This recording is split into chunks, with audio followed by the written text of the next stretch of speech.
Jama'a assalamu alaikum warahmatullahi ta'ala barakatuh, barkanmu da wannan lokaci da fatan kowa na cikin ƙoshin lafiya. A wani bidiyo zamu nuna muku ta yadda zaka iya yin analysis na kasuwar crypto kai da kanka ka iya gane wani coins zai daga wani coins zai faɗi a daidai wannan lokaci ya kamata ka shiga wannan kasuwa. Idan kai bako ne da ke bakuwa ce a cikin wannan channel ta mai albarka wato channel din YT Crypto, muna roƙo da garzo ƙasa akwai ta kalma ta alamar subscribe da ku taɓa alamar subscribe kana ku taɓa alamar ƙararrawa domin samun sabon videos namu a kowane lokaci. Wanda suka subscribe muna da ku taɓa alamar like domin ƙara mana ƙarfin gwiwa, mun gode. Wanda kuma yake da buƙatar koyar analysis na crypto wanda zaka iya yin analysis na market ka iya gane wani lokaci ya kamata ka shiga market, so akwai advanced class da muke koyarwa wanda insha Allah mutanen da kai join cikin ƙarin lokaci zaka iya yin trading na crypto da kanka. Baka buƙatar wani baka signal, baka buƙatar ka rinka bibiye misali yau ka hau signal din wancan gobe ka hau wannan, tike da kanka zaka yi analysis na kasuwar crypto. So wanda ke buƙatar zai yi min magana ta wannan number da ke sama. So kamar muka ci wannan bidiyo zamu nuna muku ta zaka yin analysis. A nan gun zamu ba ku wannan kamar like basic ne. So zamu ba ku analysis na moving average. Zaka yi amfani da moving average ka iya shiga kasuwa a matsayin ka na beginner, a matsayin ka na sabon wanda baka iya analysis sosai ba. So bayan ka riga da ka shigo a ƙasa nan gun zamu ga akwai wasu abubuwa, gashi akwai MA, akwai EMA, akwai gasan da icons da yawa. To tun da mu amfani da moving average, wannan MA din shine moving average, zaka taba kan shi, bayan ka taba za ka gashi ya fito. A nan zamu ga ya kama mana ma'ana layuka da dama, layi kusan guda 4. So me zamu yi a nan gurin shine zamu canja mu dauki mu layuka guda 2 muke da bukata. Zamu dauki layuka ne guda 2. So ta zamu dauki layuka guda 2 a nan gurin shine zamu taba wannan gun da wannan are nuna gashi mai alamar settings, zamu taba wurin. Ba mu taba wannan gun zai bude mana fuska kamar haka. Abu na gaba da mu yi a nan gurin shine zamu taba wannan gun da aka saka mana indicator. Ba mun taɓa gwada aka samu indicator zai buɗe mana fuska kamar haka. Za mu ga to mu me muke nema, mu a nan gurin muna neman moving average, wannan ce shine MA, moving average za mu taɓa kansa. Ba mun taɓa kan moving average zai buɗe mana a nan gurin, za mu ga wa'annan abubuwa ne guda 4 a kunne. Za mu ga gashi ga ɗaya a nan, ga ɗaya a nan, ga ɗaya a nan, ga kuma ɗaya a can. So nan gurin me za mu yi a nan gurin shine a nan za mu bar iya guda 2 da su, sai mu kulle wannan misali mun kulle wannan, sannan kuma gashi mun kulle wannan. A nan za mu ga mun riga da mambar guda 2 ne kawai, mun kulle, yanzu za mu ga mambar guda 2 ne kawai. Mun riga mun bar ma'ana wannan, sannan kuma mun bar wannan. So za mu ga me ya kamata mu yi nan shine a nan za mu yi settings ne. Za mu bar moving average namu na farko, za mu bar sa ne akan 50 kamar yadda yake a nan. Za mu bar sa akan 50 kamar yadda yake a nan gun, za mu bar shi akan 50, wannan kuma za mu bar shi a matsayin 10. Idan ka duba wannan column za mu ga shine mai kama da yellow shine 50, wannan kuma za mu bar sa shine a matsayin shine a matsayin 10. So da haka nan gun zamu da sai mu danna confirm. Wannan nan gun shine mun riga da mun yi setting, zamu ga mun riga da mun ce duka indicators zamu mun bari iya guda 2 wanda muke da bukata. So nan gun ta baka iya yin trading da moving average. A nan gun zamu kan mu manta, zamu ga mun ce wannan column shine 10 na nufin wannan kuma shine wannan kuma shine 50. To ta zamu iya ganewa a jikin screen namu a nan gurin shine idan muka duba zamu ga a nan gun ga yellow zamu ga shine 50, a nan gun zamu ga wannan color kuma shine 10. Idan zaka trade da moving average a nan gurin shine wannan 10 din shine zai rinka yin moving a jikin wannan 15. Ma'ana wannan shine 10 din mu, inda wannan kuma shine shine 50. So da haka zamu fi mai da hankali ne akan wannan 10 din, da 10 ne yake moving, da haka da shi zamu fi amfani. 10 shi rinka shiga yana moving a jikin 50 yana tafiya, 10 na iya shiga jikinsa yana moving. Ma'ana hankalin mu zai fi kasancewa ne akan me? Zai fi kasancewa ne akan 10 moving average. Idan 10 moving average ya riga ya crossing din 50, a nan gun zamu na neman entry. A nan gun ta zamu iya entry da wannan moving average a nan gurin shine zamu yi la'akari da wannan 50 moving average din. Ina nufin 50 moving average din nan ya taho ya crossing din wannan 15. In ya cross wannan 15 zuwa uptrend, haka ke nuna cewa market za ta daga ne zuwa sama. Idan kuma misali wannan 10 din ya kasance ya riga da ya shiga ya crossing din wannan zuwa 15 nan zuwa ƙasa, haka ke nuna wace wannan kasuwan namu za ta yi moving ne zuwa za ta yi moving ne zuwa downtrend. To wannan gun ta zamu iya taking trading. Traders sun kaso daban-daban, akwai wanda za ga suna scalping trading, akwai wanda kuma za ga suna long term trading. To kawai irin trading za ka yi, mu dauki misali za ka yi scalping trading, misali idan kana yin futures trading ko kuma koda kana yin support trading. So da wani time frame ya kamata mu yi amfani? Tukuna ma menene time frame? Time frame zamu ga su ne lokuta, suna nuna mana cewa lokuta ne. Misali idan muka duba a nan gun zamu ga 15M, ga 1M, ga kuma 4M, ga 1D. me haka ke nuna mana cewa nan gurin shine a nan gurin wannan iya nuna mana cewar wannan 15 mm din iya nuna mana cewar iyakan 15 time frame na yana kana 15 minute ne. Me haka yake nufi? Hakan ke nuna mana cewar kowane candlesticks, menene candlestick, kowane wannan zarrukan ba za su rinka buɗuwa ba sai bayan minti 15 idan wannan ɗin yana kan 15 moving average. So misali kuma idan ya kasance kamar haka kenan iya nuna mana cewar kowanne candlestick a nan gurin ba zai rinka buɗuwa ba sai bayan minti 15 kowanne sai bayan minti 15 zai rinka buɗuwa. Idan kuma muka ce mun canja shi zuwa what, mun riga da mun canja moving average da time frame namu mun mai da shi zuwa 1 hour. Me haka ke nuna mana cewa hakan iya nuna mana cewar kowane candlestick a nan gurin ba zai rinka buɗuwa ba sai bayan awa ɗaya zai rinka buɗuwa. A nan gurin idan kuma muka ce misali mun canja time frame namu ya koma zuwa 4 hour time frame, hakan ke nuna mana cewar kowane candlestick a nan gurin ba zai rinka buɗuwa ba sai bayan awa hudu. Haka kuma idan muka ce misali mun mai da time frame namu akan 1 hour 1D which is daily, haka ke nuna cewa kowane candlestick a nan ba zai rinka buɗewa ba sai bayan what, sai bayan rana, kowane rana sau ɗaya zai rinka buɗewa. So a nan gurin kai za ka trading da moving average, so da time frame ya kamata ka yi amfani, so ya danganta da irin trading za ka yi.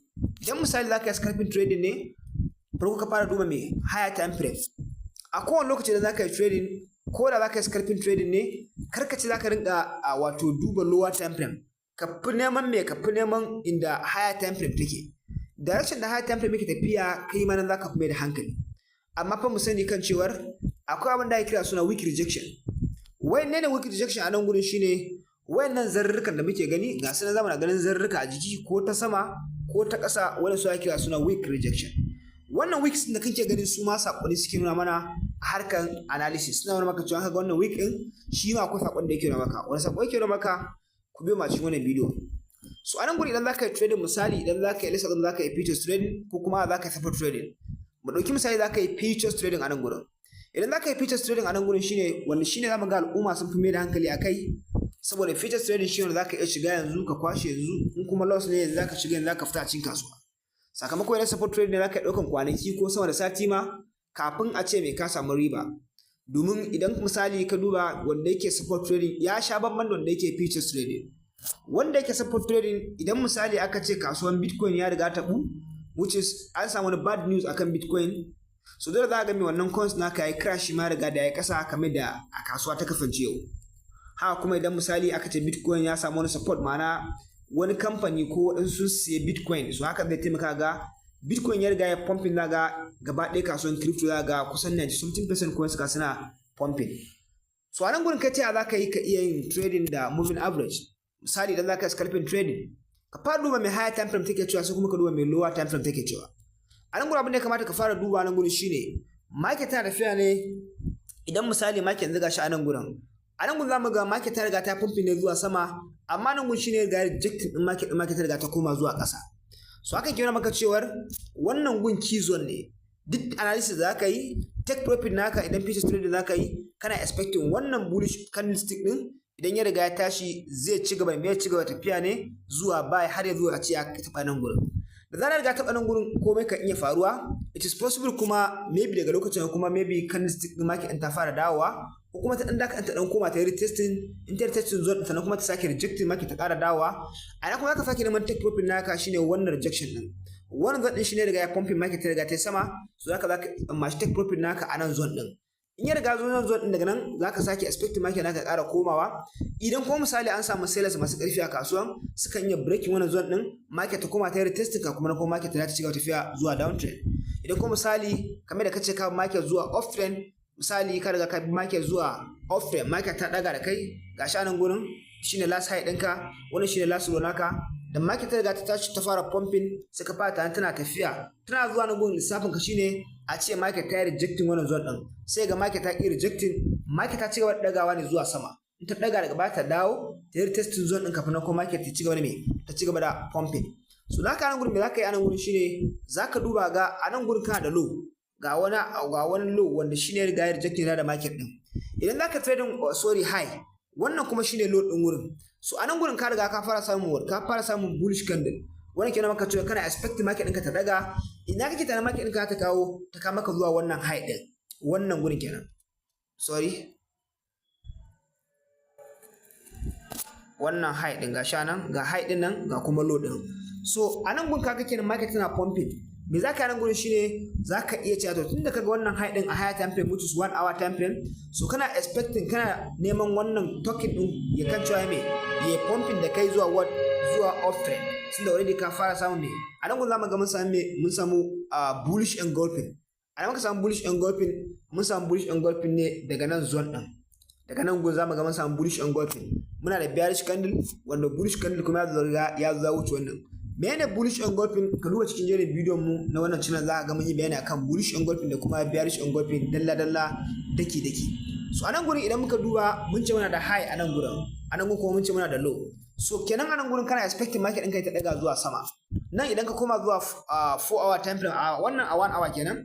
Wannan ka koma kuma zuwa 4 hour time frame za ka ga the same thing. A 4 hour time frame ma za ka ga market ɗin naka the same thing tana ci gaba da tafiya ne. Amma za ka ga me kana da high ɗinka anan gurin. Wanda nan gurin kuma za ka kana karamin low anan wanda shine ƙara pumping market, nan ma kuma za ka kana da low ne. So me kake expecting anan gurin shine kana expecting market ta ci gaba da pumping, in ta zo kan wannan high din, wannan gurin kana expecting ya rejecting din market ɗinka ta dawo, maybe ta yi retesting a lower time frame kafin nan ka expecting market ta dawo, maybe ko nan zone din ko kuma ta sake me dawowa zuwa nan kuma ta riga ta fito ta yi retesting zone din nan, sannan kuma market ta yi dropping zuwa wannan last low din naka.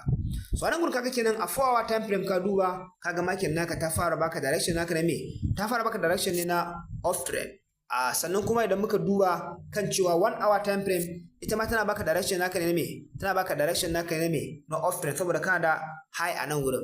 So anan gurin sai ka duba ka nemi me, zaka nemi misali opportunity ne na buy. So anan gurin da already kaga a high time frame naka market tana tafiya kai zuwa what, zuwa off, kai ma zaka fi nemi opportunity na me, kai ma ka nemi opportunity naka na me na off trend, tunda already kana da rejection a nan gurin. To da haka me zaka nan gurin shine sai ka switch ka koma zuwa lower time frame, misali zuwa 30 minute time frame ko kuma ka koma zuwa what, ka koma zuwa 15 minute time frame. So anan kun gashi misali kar ka kai switch ka koma zuwa 15 minute time frame, zaka je ka nemi crossing. So ta zaka iya samun entry a da moving average. Da moving average anan gurin shine zaka duba misali idan kana da line ka misali da ya riga taho haka misali zuwa high, ko kuma bari canza wannan color mai shi zuwa red. Misali wannan line naka misali shine 50 moving average, sannan kuma sai kake zama me, sai ka samu kuma wato 10 moving average kuma sai riga ya tawo. Idan zaka yi da moving average shine wannan 10 din da kake gani shine zai kamata ya rinka moving a jikin wannan 15 nan, ba ka rinka duba wannan jan ba, jan ka 50 ne, zaka fi mai da hankali ne akan me, akan 10 moving average naka. So da nan gurin shine idan misali kana da 10 moving average ga 10 moving average naka, so zaka fi mai da hankali ne akan what, zaka mai da hankali akan 10 moving average. Idan misali market ta riga ta zo sai kasance ta riga ta kusa haduwa haka, tana kusa haduwa sai kai switch zuwa lower time frame, ko kuma tana haduwa, suna haduwa a nan gurin kafin a ce ta riga ta hura ta fasa. So suna haɗuwa sai kai switching daga higher time frame da kake kai sai ka canja ko kuma misali zuwa tunda kana 15 minute time frame sai kuma ka fara duba misali 1 minute me take cewa already market ta riga ta fasa, ko kuma ka duba misali zuwa 15 minute time frame. So da haka a lokaci idan misali nan gun ya riga dan huda kaɗan, iya hudawa kaɗan sai kai switching ka koma zuwa 3 minute which is 3 minute time frame. A 3 minute time frame sai ga already a wannan gurin ka samu market ta riga ta kula, tana huda kaɗan, me za ka yi, ba za ka jira ba, za ka yi placing buy.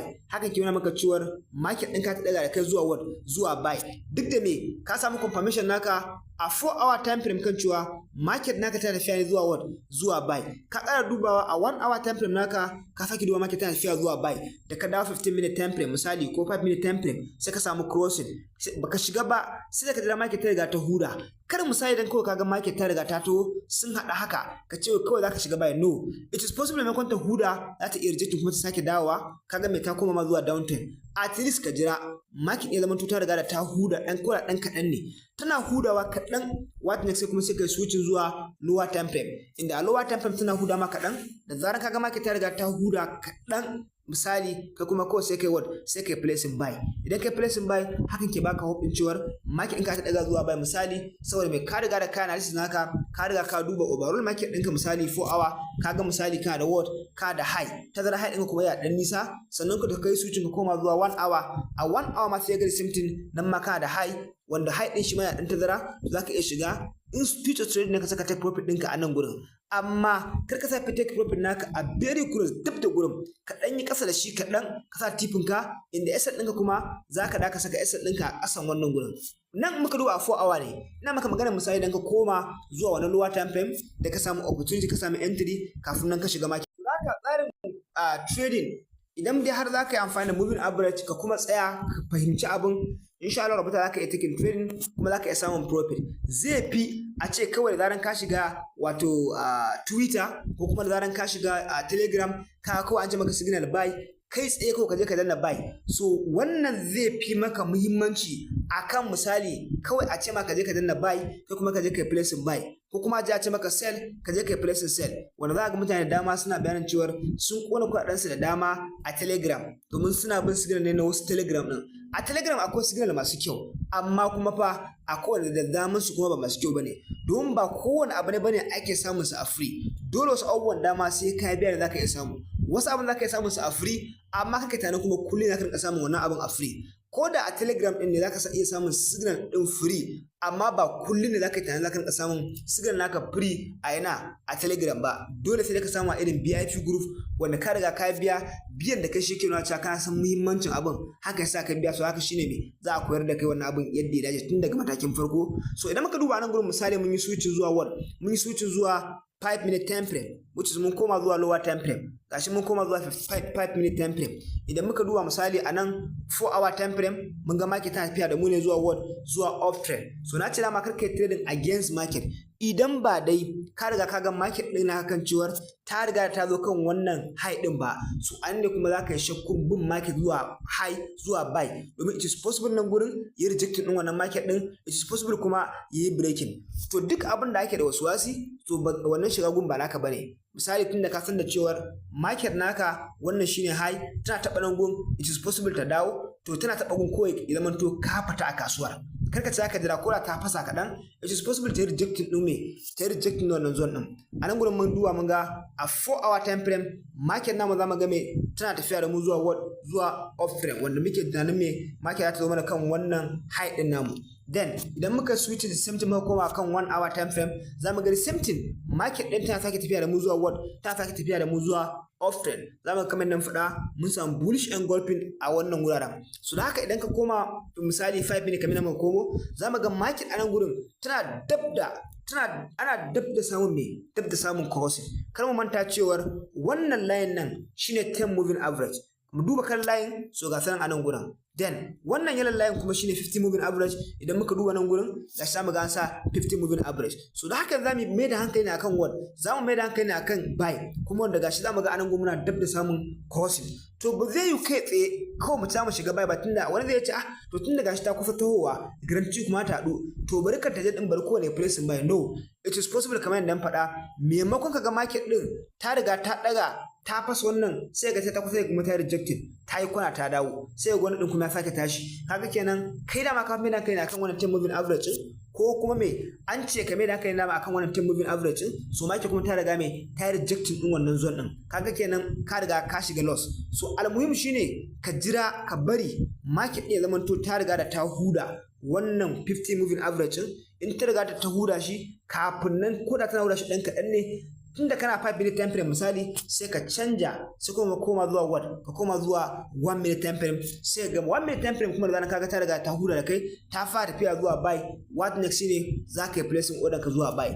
Amma kafin ka shiga me ya kamata ka duba matsayin tabbaci, ka duba yanayin candlestick din, ka duba yanayin momentum, ka duba yanayin yadda candle yake fita.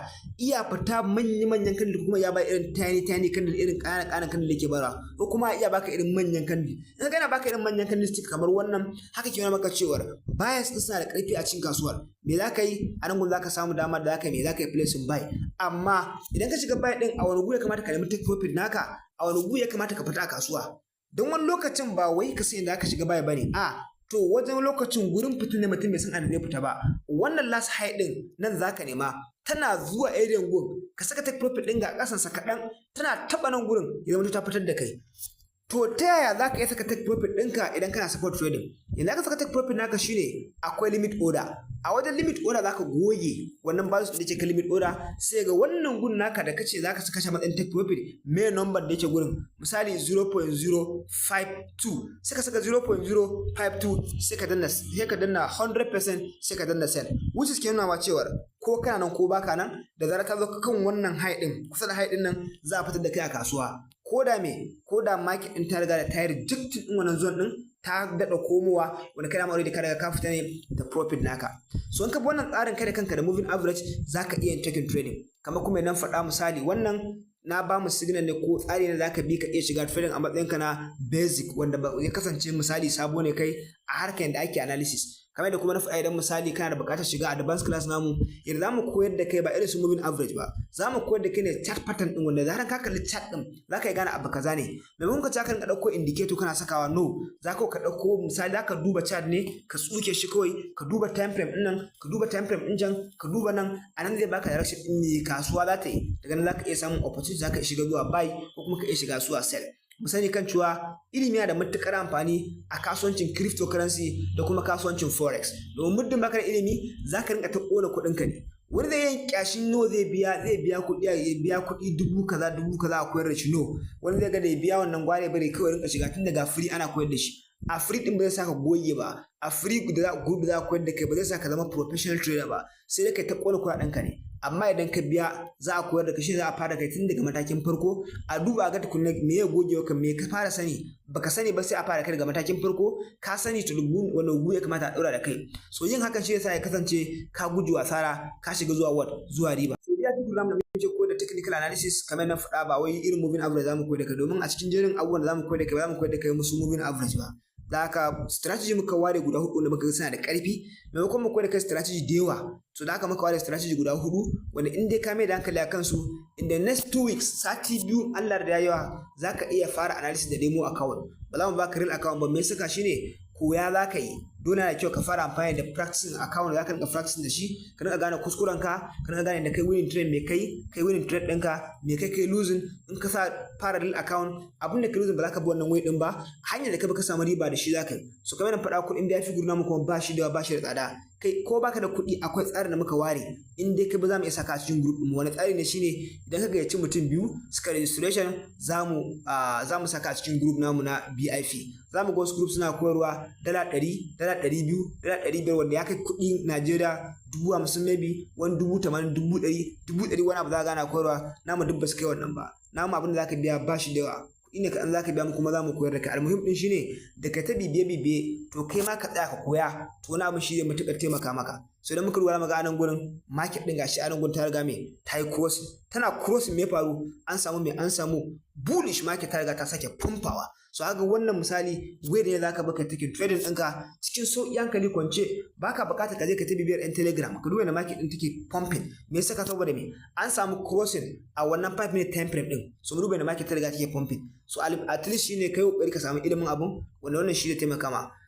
So kar kuma tare kuna tare channel din Wati Crypto, ku danna mana alamar subscribe kana ku taɓa alamar ƙararrawa domin samun sabbin videos namu a kowane lokaci. Ga wanda suka subscribe mana ku taɓa alamar like domin ƙara mana ƙarfin gwiwa, mun gode. Wanda kuma suke da buƙatar shiga support training da muke bayarwa, signal na support, so aka yi mana magana ta wannan number da ke sama. Mun gode.